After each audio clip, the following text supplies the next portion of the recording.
नमस्कार विद्यार्थी मित्रांनो, MTS ऑनलाईन अकॅडमीमध्ये आपलं स्वागत करतो।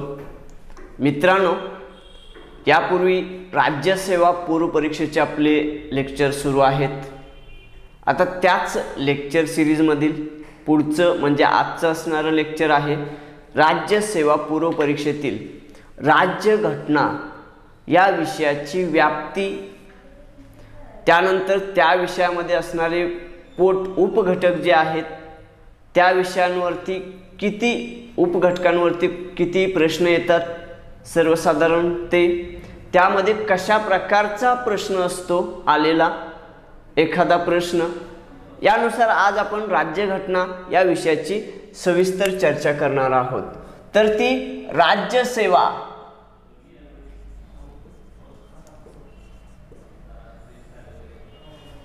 पूर्व परीक्षा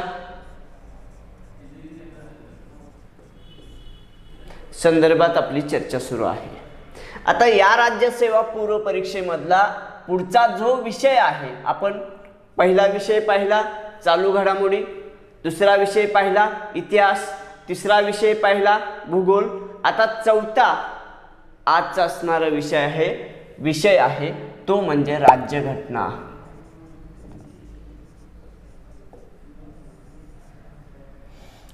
म्हणजे या असणाऱ्या विषयाचा अभ्यासक्रम पूर्व परीक्षेला काय आहे ते आपण बघू। महाराष्ट्र व भारत राज्यतंत्र व शासन व्यवहार अभ्यासक्रम,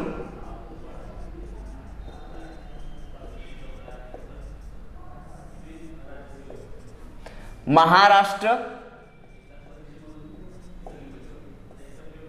व भारत राज्यतंत्र व शासन व्यवहार,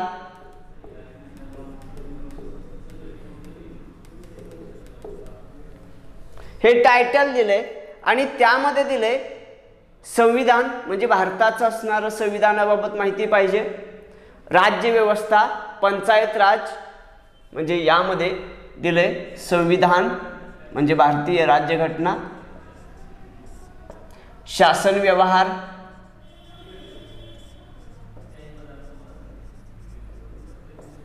पंचायत राज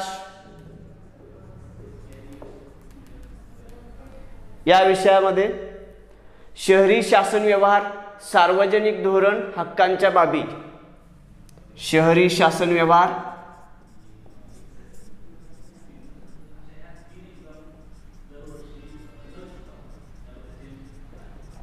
शहरी शासन व्यवहार, सार्वजनिक धोरण, हक्कांच्या बाबी, सार्वजनिक धोरण आणि हक्कांच्या बाबी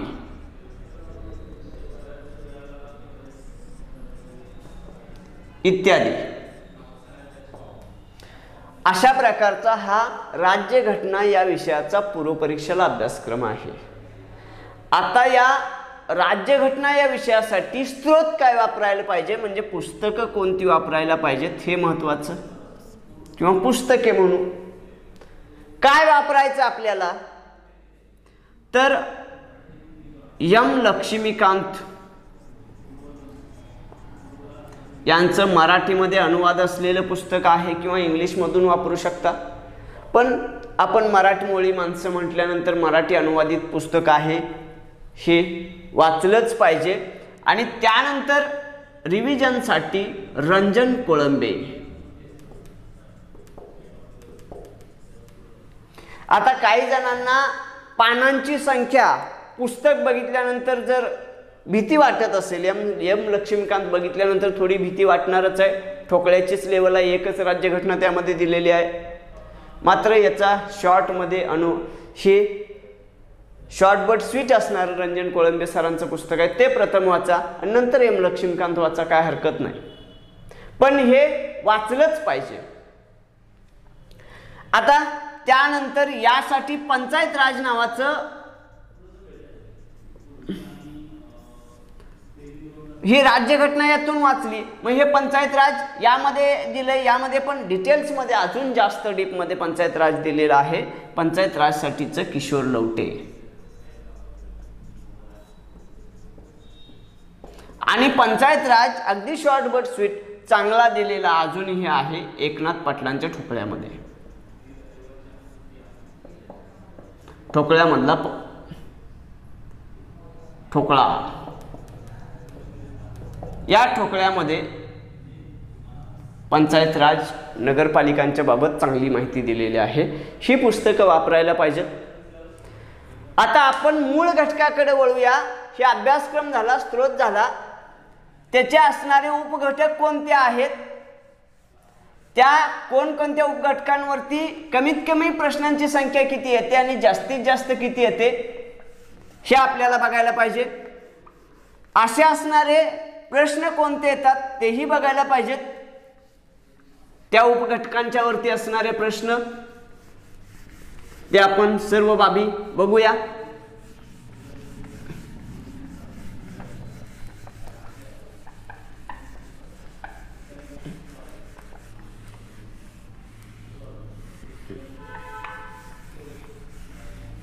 सर्वसाधारणपणे राज्यघटनेवरती प्रश्नसंख्या आजपर्यंत आलेली आहे 9 ते 16, म्हणजे कमीत कमी 9 प्रश्न आलेलेच आहेत. आता हे असणारे राज्यसेवा पूर्व परीक्षेला विचार केला तर एका प्रश्नाला 2 गुण असतात, म्हणजे गुणांच्या भाषेत डबल होणार आहे. ही असणारी प्रश्नसंख्या. आता यामधला पहिला घटक बघूया, संविधान सभा व घटना निर्मिती. म्हणजे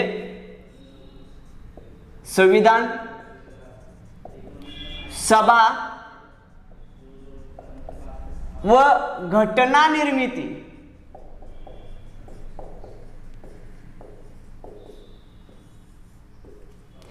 याच्यावर प्रश्नसंख्या एखाद्या वेळेस आलाच नाही, मात्र एखाद्या वेळेस 4 पर्यंत प्रश्न विचारलेत, म्हणजे कमीत कमी 0, जास्तीत जास्त 4. एखाद्या वर्षी प्रश्न आला नसेल, पण प्रत्येक वर्षी अपवादात्मक सोडलं तर प्रत्येक वर्षी प्रश्न विचारला जातो. आणि संविधान सभा असेल किंवा घटना निर्मितीची प्रक्रिया असेल त्याच्यावरती हमखास प्रश्न येतात. आता असा असणारा प्रश्न कोणता बघूया. भारतीय स्वतंत्र कायदा 1947 मुळे संविधान सभेच्या स्थानामध्ये झालेल्या बदलाबाबत खालील विधाने विचारात घ्या. काय बदल झालाय हो बघूया. विधान अ, संविधान सभा पूर्ण सार्वभौम बनली. बरोबर आहे. भारत स्वतंत्रता कायदा 1947 झाला, त्यामुळं संविधान सभा ही सार्वभौम बनली. हे विधान बरोबर आहे. ब विधान बघूया. संविधान सभा स्वतंत्र भारताची पहिली संसद बनली. हे पण विधान बरोबर आहे, कारण घटना लिहून होईपर्यंत जी घटना समिती आहे म्हणजे संविधान सभा आहे तीच तात्पुरती संसद म्हणून काम करणार होती. हे पण बरोबर आहे. म्हणजे तात्पुरती संसद हंगामी संसद म्हणून काम करायला लागली. क विधान बघू. जेव्हा संविधान सभा विधिमंडळ म्हणून भरत असे तेव्हा तिच्या अध्यक्षस्थानी डॉक्टर राजेंद्र प्रसाद असत. हे मात्र विधान चुकीचं आहे. क विधान चुकीचं आहे, कारण संविधान सभेचे कायमस्वरूपी अध्यक्ष डॉक्टर राजेंद्र प्रसाद होते आणि त्याच संविधान सभेमध्ये ग.वा. मावळणकर हेही होते. पण ते अध्यक्षपद ज्यावेळी विधिमंडळाची म्हणजे कायदा करण्यासाठीची सभा भरलेली असत त्या सभेचे अध्यक्षस्थान ग.वा. मावळणकर भूषवत असत.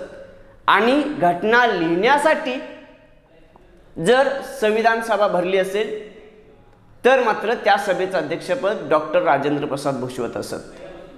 म्हणजे संविधान सभेचे सदस्य तेच होते, तेच हंगामी कायदे मंडळ म्हणून काम करत होतं, हंगामी विधिमंडळ म्हणून काम करत होतं. आणि ती सभा कोणत्या दिवशी, एखाद्या दिवशी घटना लिहिण्यासाठी भरायची आणि दुसऱ्या दिवशी तेच सदस्य तीच सभा मात्र कायदा करण्यासाठी भरायची. म्हणजे कायदा करण्यासाठी जर सभा भरली असेल तर त्या सभेचे अध्यक्षपद ग वा मावळणकर भूषवत असत आणि घटना लिहिण्यासाठी जर संविधान सभा भरलेली असेल तर त्या सभेचे अध्यक्षपद डॉक्टर राजेंद्र प्रसाद भूषवत असत। इथं मात्र म्हटलंय की विधिमंडळ म्हणून भरत असताना डॉक्टर राजेंद्र प्रसाद हे अध्यक्ष असायचे, हे मात्र विधान चुकीचं आहे। तर ग वा मावळणकर हा हे पाहिजे होते यामध्ये, म्हणून क विधान चुकीचं आहे। ड बघूया, संविधान सभेची सदस्य संख्या 389 च्या तुलनेत 299 पर्यंत कमी झाली, हे विधान बरोबर आहे। कारण भारत स्वतंत्रता कायदा 1947, भारतीय स्वतंत्रता कायदा 1947 होण्या अगोदर भारतामध्ये म्हणजे हिंदुस्थानमध्ये आजचा असणारा पाकिस्तान, आजचा असणारा भारत आणि आजचा असणारा बांगलादेश, हा सर्व प्रदेश यामध्ये समाविष्ट होता। आणि भारतीय स्वतंत्रता कायदा ज्यावेळी झाला त्यावेळी भारत आणि पाकिस्तान हे दोन देश वेगळे झाले। म्हणजे आजचा असणारा बांगलादेश हा पूर्व पाकिस्तान, आजचा असणारा पाकिस्तान हा पश्चिम पाकिस्तान, हा एकत्रित देश निर्माण झाला। आणि या भूमीवरून जे सदस्य निवडले गेले ते सदस्य संविधान सभेमधून त्यांचं सदस्यत्व आपोआपच रद्द झालं। म्हणजे 389 सदस्य संख्या होती, त्यामधून बरोबर कमी सदस्य संख्या झाली, म्हणजे 90 सदस्य संख्या कमी झाली आणि 299 झाले। म्हणजे भारतीय स्वतंत्र कायदा जो झाला त्याच्या अगोदर सदस्य संख्या जास्त होती आणि भारताला स्वतंत्र मिळाल्यानंतर सदस्य संख्या कमी झाली, हेही विधान बरोबर आहेत, असंही विधानं पुढे पडलेली आहेत। तर मित्रांनो, म्हणून याचं उत्तर आहे अ ब ड, हे सत्य आहे। त्यानंतरचा जो भाग आहे उपघटक आहे मूलभूत हक्क, मार्गदर्शक तत्वे आणि मूलभूत कर्तव्य, हा दुसरा भाग आहे। मूलभूत हक्क,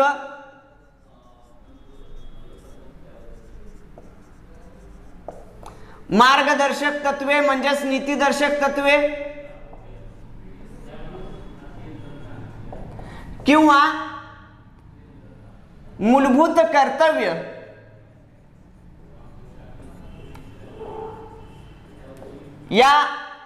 याच्यावरती हमखास प्रश्न असतो। 1 ते 2 प्रश्न प्रत्येक वर्षी आलेलेच आहेत। मूलभूत हक्कांच्या वरती नसेल, मार्गदर्शक तत्वांच्या वरती नसेल, मूलभूत कर्तव्यांच्या वरती हमखास आहे। आणि हा घटक परफेक्ट पाहिजेच, प्रत्येक परीक्षेला याच्यावरती प्रश्न पडतो। मग याच्यावरती प्रश्न एखादा बघूया आलेला, भारतीय राज्यघटनेत खालीलपैकी कोणते मूलभूत कर्तव्य समाविष्ट नाही म्हटलंय? भारतीय राज्यघटनेमध्ये कलम 51 ए मध्ये मूलभूत कर्तव्य समाविष्ट केलेली आहेत आणि 1976च्या 42व्या घटना दुरुस्तीने समाविष्ट केलेली आहेत। मग आता त्यापैकी कोणतं नाही बघूया। पहिला आहे विज्ञान वृत्तीचा विकास करणे, हे मूलभूत कर्तव्यामध्ये आहे। सार्वजनिक संपत्तीचे रक्षण करणे हेही आहे। मतदान करणे तिसरं, हे मात्र नाही। तिसरं जे मतदान करणे हे मूलभूत कर्तव्यामध्ये समाविष्ट केलेले नाही। चौथा राज्यघटनेप्रती निष्ठा व राज्यघटनेतील आदर्शांचा सन्मान करणे हे आहे त्यामध्ये समाविष्ट। म्हणजे 1, 2 आणि 4 हे समाविष्ट आहेत, तिसरं मात्र समाविष्ट नाही।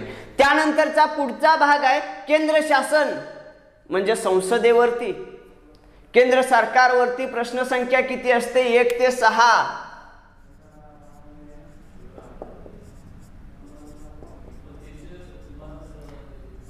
या केंद्र शासनावरती 1 ते 6 प्रश्न, म्हणजे प्रश्न संख्या इथं वाढलेली दिसते। आता असा असणारा केंद्र शासनामध्ये कोणत्या प्रकारची सभागृह आहेत? वरिष्ठ सभागृह कोणतं, कनिष्ठ सभागृह कोणतं, राज्यसभा कोणत्या कलमानुसार अस्तित्वात आली, लोकसभा कोणत्या कलमानुसार अस्तित्वात आली, राज्यसभेमध्ये कोणाचे प्रतिनिधित्व करणारे सदस्य असतात, लोकसभेमध्ये कोणाचे प्रतिनिधित्व करणारे सदस्य असतात, कायदा करण्याची पद्धत कशी असते, अधिवेशनावरती प्रश्न येतो। या सर्व प्रकारचे प्रश्न केंद्र शासनामध्ये असतात। तर मग याच्यावरती आलेला एक प्रश्न बघूया। अतारांकित प्रश्नाचे उत्तर किती काळात देण्याची साधारणपणे शासनास मुभा असते? अतारांकित प्रश्न हे जे आहे ते 3 महिन्यापर्यंत देण्याची मुभा असते आणि अतारांकित प्रश्नाचं उत्तर हे लेखी स्वरूपात द्यावं लागतं, म्हणून याचं उत्तर आहे पर्याय क्रमांक 4 3 महिने. त्यानंतरचा उपघटक आहे न्याय व्यवस्था. न्याय व्यवस्थेवरती आतापर्यंत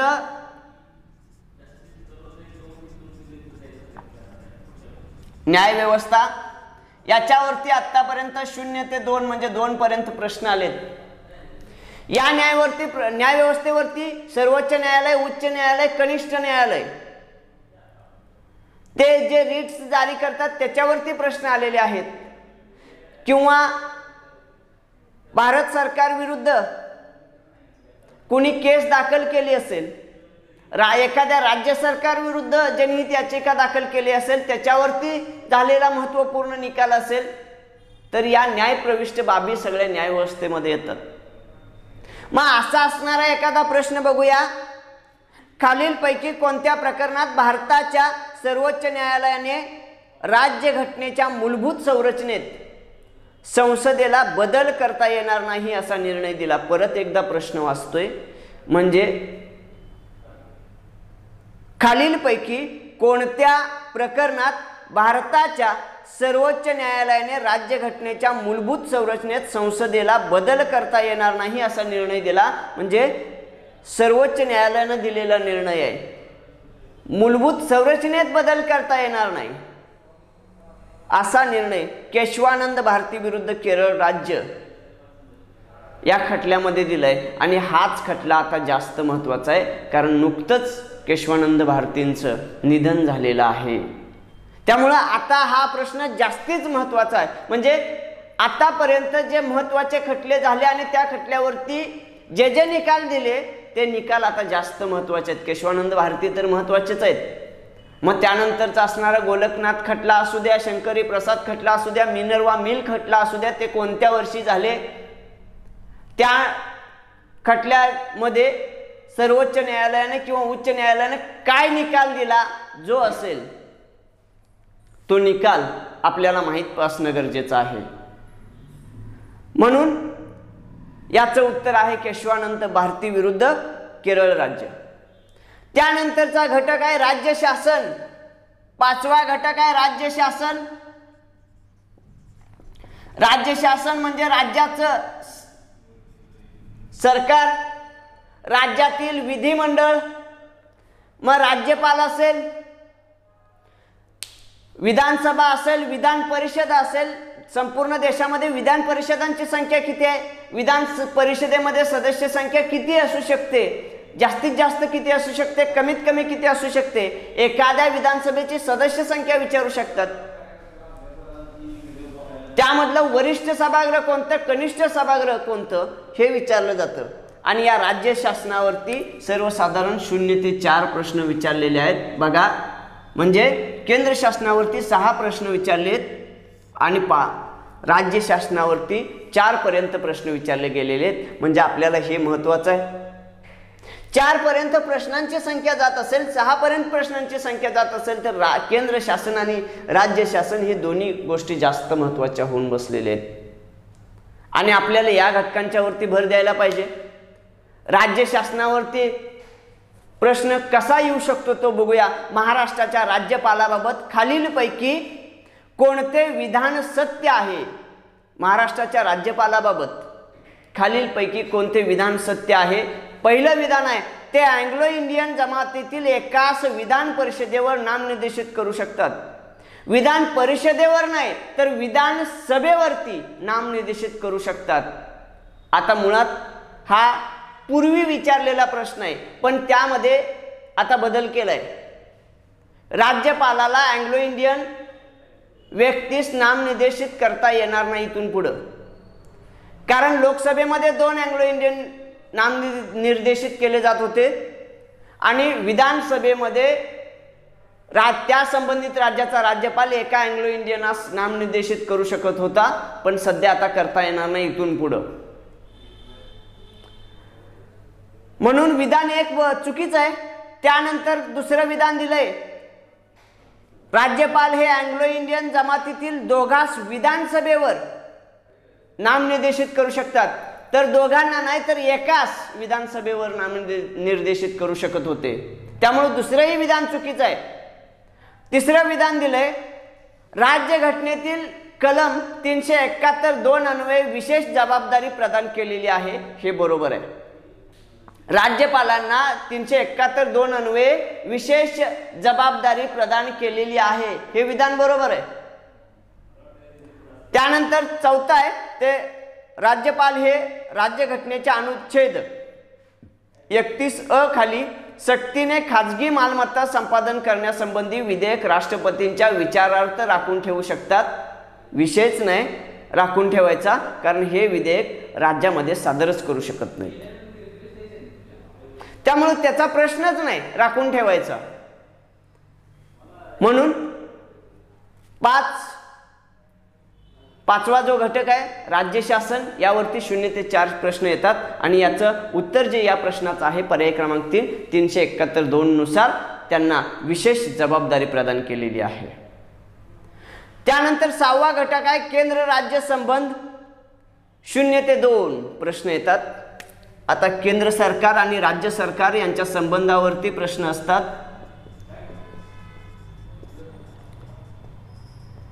सर्वसाधारण प्रश्नांची संख्या कमीत कमी 0 आणि जास्तीत जास्त 2 पर्यंत विचारलेली आहे. आता याच्यावरती प्रश्न काय, यांच्यामध्ये असणारा वाद असेल किंवा यांचं वित्त विभागणी असेल, याच्यावरती प्रश्न येतो. प्रश्न बघूया. केंद्र राज्य संघर्षामध्ये व राज्यांना वित्तीय सहाय्यता प्रदान करण्याच्या संदर्भात काय खरे नाही.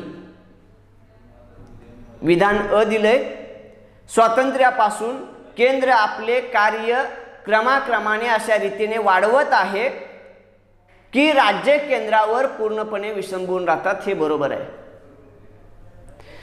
ब विधान काय, केंद्राचे वित्तीय स्रोत हे लवचिक नाहीत म्हटलंय. नाहीत नाही, लवचिक आहेत. म्हणजे ब विधान चुकीचं आहे. आहेत पाहिजे होतं. म्हणजे केंद्र सरकार आणि राज्य सरकार यांच्या संबंधावरती प्रश्न असतो. केंद्र सरकार आणि राज्य सरकार यामध्ये वित्ताचं वाटप करावं लागतंय, त्यासाठी प्रश्न असतो. ठीक आहे. त्यानंतरचा घटक आहे स्थानिक स्वराज्य संस्था, म्हणजेच पंचायत राज, स्थानिक स्वराज्य संस्था या ज्या आहेत त्या ग्रामीण स्थानिक स्वराज्य संस्था म्हणजेच पंचायत राज आणि नागरी स्थानिक स्वराज्य संस्था म्हणजेच शहरी स्थानिक स्वराज्य संस्था म्हणजेच नगरपालिका, यांच्यावरती एकत्रित प्रश्न संख्या जी असते ती 0 ते 3 पर्यंत प्रश्न संख्या विचारली जाते. म्हणजे पंचायत राजचं वेगळं पुस्तक वाचायला पाहिजे का नाही, वाचलंच पाहिजे. प्रश्न आपल्याला सहज सुटतात, पण जरा वाचन व्यवस्थित होणं गरजेचं आहे. आता असे असणारे प्रश्न काय येतात, जिल्हा परिषदेचे सचिव कोण असतात, प्रशासकीय प्रमुख कोण असतात, जिल्हा परिषदेच्या मुख्य कार्यकारी अधिकाऱ्यांची निवड कोणामार्फत होते आणि नेमणूक कोणामार्फत होते, 73वी घटनादुरुस्ती संबंधी, 74व्या घटनादुरुस्ती संबंधी, त्यांच्या टप्प्यासंबंधी प्रश्न येतात. मग असा असणारा स्थानिक स्वराज्य संस्थांच्या बाबत एक प्रश्न बघूया. 73व्या घटनादुरुस्तीनुसार पंचायती संस्थांच्या रचनेबद्दलच्या कोणत्या तरतुदी राज्य सरकारसाठी ऐच्छिक आहेत, म्हणजे ऑप्शनल आहेत. म्हणजे राज्य सरकारने ते कोणत्या पद्धतीने करायचं हे राज्य सरकारच्या मतानुसार ठरू शकतं. मग ते बघूया. अ आहे 2 किंवा 3 स्तरीय रचना, ब आहे निश्चित कार्यकाळ. आता द्विस्तरीय किंवा त्रिस्तरीय रचना ही ऐच्छिक नाही, कंपल्सरी आहे. निश्चित कार्यकाळ 5 वर्षांचाच, हे पण कंपल्सरी आहे. म्हणजे ऐच्छिक आहे का हो, नाही. काही राज्यांनी 5 वर्ष करायचं, काही राज्यांनी 6 वर्ष मुदत करायची, हे नाही. कार्यकाळ त्यांचा 5 वर्षाचा निश्चित केलाय, केंद्र सरकारनं तसाच राहणार आहे. ऐच्छिक मध्ये काय येतं की ग्रामसभेची भूमिका व व्याप्ती त्या राज्य सरकारने ठरवायचं की त्यानुसार ग्रामसभेची भूमिका असेल किंवा त्याला अधिकार कोणते असतील त्याची व्याप्ती ठरवली जाईल. जिल्हा नियोजन समिती हे राज्य सरकार ठरवणार. म्हणजे ग्रामसभेची भूमिका आणि व्याप्ती आणि जिल्हा नियोजन समिती हे दोन जे आहेत ते ऐच्छिक कार्य आहेत राज्य सरकारसाठी, ऐच्छिक तरतुदी आहेत, म्हणून क आणि ड हे बरोबर आहेत. त्यानंतरचा जो भाग आहे आयोग, लवाद आणि समित्या. आयोग, लवाद आणि समित्या याच्यावरती 0 ते 3 पर्यंत प्रश्न आलेले आहेत. काही एखाद्या वर्षी आलेलाच नाही, पण एखाद्या वर्षी 3 पर्यंत प्रश्न आलेत. 1, 2, 3 पर्यंत प्रश्न गेलेले आहेत. मग असे असणारे लवाद काय आहेत किंवा समित्या कोणत्या नियुक्त केल्या, आयोग कोणते नियुक्त केले होते, त्याबाबत प्रश्न येतो. मग असा असणारा एखादा प्रश्न बघूया. प्रशासकीय सेवांसाठी विद्यापीठाची पदवी ही बाब असू नये असे कोणत्या आयोगाने म्हटले आहे. आता हे डॉक्टर राधाकृष्णन आयोगानं सांगितलेलं आहे, अशी शिफारस केलेली आहे. म्हणजे विद्यापीठाची पदवी ही महत्त्वाची बाब असू नये, कारण विद्यापीठाची पदवी नसेल आणि शहाणा माणूस असेल, त्या एखाद्या पदावर जाण्याच्या पात्रतेचा व्यक्ती असेल तर त्याची नियुक्ती करावी, म्हणजे पदवीची अट नसावी असं सांगितलेलं आहे. म्हणून या प्रश्नाचं उत्तर राधाकृष्णन आयोग आहे. त्यानंतरचा भाग आहे घटना दुरुस्ती. घटना दुरुस्ती, घटना दुरुस्त्यांच्यावरती प्रश्न संख्या आजपर्यंत 0 ते 2 पर्यंत आलेली आहे. आता घटना दुरुस्त्या वारंवार होत असतात आणि घटनाकारांनी घटना दुरुस्ती करण्यासाठी 368 हे कलम समाविष्ट राज्यघटनेमध्ये केलेलं आहे.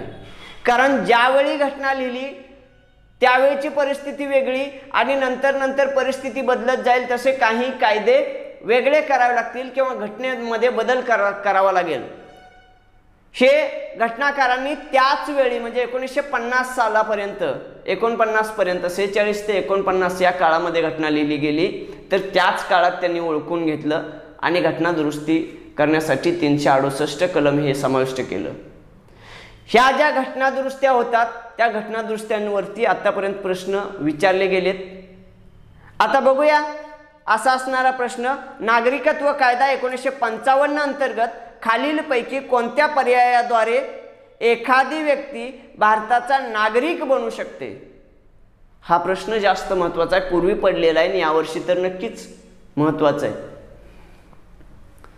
मग बघूया कोणकोणती अ दिलंय. भूमी अधिग्रहण झाल्याने, बरोबर आहे, म्हणजेच एखाद्या ठिकाणची भूमी भारतात सामील झाली, म्हणजेच 1975 साली आजचा असणारा आपल्या देशातलं सिक्कीम राज्य भारतात सामीलीकरण कराराद्वारे सामील झालं. आता त्या सिक्कीम या राज्यातलं त्या ठिकाणाची जी नागरिक आहेत ते सर्व नागरिक साहजिकच भारताचे नागरिक बनणार. म्हणजे एखादी भूमी आम्ही जिंकलेली असेल किंवा कुणी आम्हाला दिली असेल आणि ती भारतात सामील झाली असेल तर त्या भूमीवर राहणारे सर्वच्या सर्व नागरिक हे भारताचे नागरिक बनणार, म्हणजेच भूमी अधिग्रहणाद्वारे. बरोबर आहे, तो नागरिक बनलाच पाहिजे, कारण ती भूमी आपली आणि तिथले नागरिक कुठं सोडायचे, साहजिकच समाविष्ट होणार.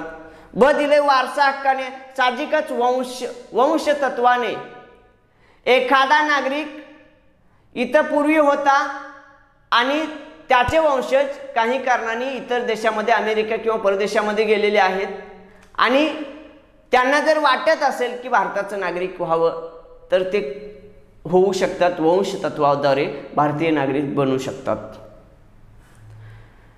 तिसरं आहे क जन्म भारतात झाल्याने, साहजिकच आहे भारतात जन्म झाल्यानंतर मात्र त्याला अटी घातलेल्या आहेत. आता त्या ज्या बालकाचा जन्म भारतात होतो सध्या त्याचे आई वडील, जर आई आणि वडील हे दोन्हीही भारताचे नागरिक असतील तर मात्र त्याला भारताचं नागरिकत्व दिलं जातं. त्यानंतर ड आहे राष्ट्रीयकरण. राष्ट्रीयकरणाद्वारे भारताचं नागरिकत्व मिळवता येत नाही, नागरिक होता येत नाही. म्हणजे राष्ट्रीयकरण करणं म्हणजे काय, भारताच्या मालकीचा उद्योग करणे. एखाद्या खाजगी मालकीचा उद्योग आहे तो भारत सरकारच्या मालकीचा करायचा आणि राष्ट्रीयकरणाचा आणि नागरिकत्वाचा काहीही संबंध नाही. म्हणून ड बरं चुकीचं आहे. ई सांगितले नोंदणी. नोंदणी तत्वाद्वारे भारताचं नागरिकत्व मिळवता येतं. आता राज्यघटनेमध्ये ते होईलच. वंज सासविनो वंश, ज म्हणजे जन्म, सा म्हणजे सामिलीकरण, स्वी म्हणजे स्वीकृती तत्व आणि नो म्हणजे नोंदणी तत्वाद्वारे हे भारताचं नागरिकत्व आपल्याला मिळवता येतं. राष्ट्रीयकरणाद्वारे नागरिकत्व मिळवता येत नाही. म्हणून ह्याचं उत्तर अ ब क ई, ड सोडून, ड नाही यामध्ये. तर मित्रांनो, आज आपण राज्यघटना या विषयाची व्याप्ती, त्या विषयामध्ये असणारे उपघटक, प्रत्येक घटकावरती किती प्रश्न विचारले गेलेले आहेत ते, आणि त्या उपघटकावरती कशा प्रकारे प्रश्न विचारलेले आहेत ते प्रश्नही आपण पाहिलेत. तर मित्रांनो, राज्यघटनेची व्याप्ती आणि तिच्या संदर्भातील रचना सर्व पाहिलेली आहे. अजूनही आपण आपलं MTS ॲप डाउनलोड केलं नसेल तर डाउनलोड करून घ्या. सर्वच्या सर्व लेक्चर MTS ॲपवर पाहायला मिळतील. यूट्यूबवर काही लेक्चर पाहायला मिळतील, सर्व लेक्चर पाहायला मिळणार नाहीत.